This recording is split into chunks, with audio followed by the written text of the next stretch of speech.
بچوں، بہت وقت پہلے کی بات ہے کہ ایک گاؤں میں ایک کسان اپنی بیوی اور بچوں کے ساتھ رہتا تھا۔ اس کے پاس بہت چھوٹا سا ایک زمین کا ٹکڑا تھا۔ وہ بہت محنت کرتا لیکن پھر بھی زیادہ پیسے نہ کما سکتا۔ وہ ہر وقت سوچتا، کاش کوئی جادو ہو جائے اور میں۔ ایک دن وہ یہی سوچ رہا تھا کہ اس کو کھیت میں ایک عجیب سی چیز دکھائی دی جو بہت چمک رہی تھی۔ اس نے وہ چیز اٹھائی اور گھر آ کر اپنی بیوی کو دکھائی اور کہا کہ مجھے لگتا ہے یہ کوئی جادوئی چیز ہے۔ اور اس نے وہ چیز جا کر کھیت میں دبا دی اور اگلے دن جا کے دیکھا تو وہاں ایک ننھا سا پودا اگا ہوا تھا۔ اور کچھ ہی دنوں میں وہ پودا ایک بہت بڑا درخت بن گیا۔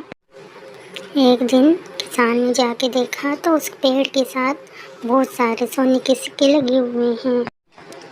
بچوں، کسان بڑا خوش ہوا۔ اس نے سکے جمع کیے اور اپنے گھر رہ گیا۔ کسان اب بہت امیر ہو چکا تھا۔ لیکن بچوں، اس جادوئی درخت کی خبر پورے گاؤں میں پھیل چکی تھی، تو ہر کوئی اس درخت پر نظر رکھے ہوئے تھا۔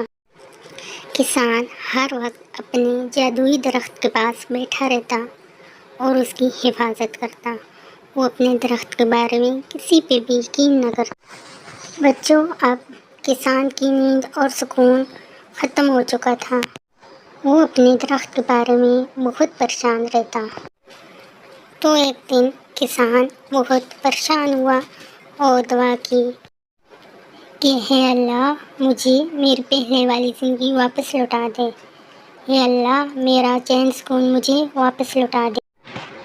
تو اس نے دیکھا کہ اگلے ہی دن اس کا درخت سوکھ چکا تھا اور سارے سکے بھی غائب تھے۔ تو اب کسان نے اپنے کھیت میں دن رات محنت کرنا شروع کی۔ اب وہ اپنی زندگی میں مطمئن ہو گیا تھا۔ اب وہ یہ جان چکا تھا کہ محنت میں ہی عظمت ہے۔ اب وہ بہت خوش تھا۔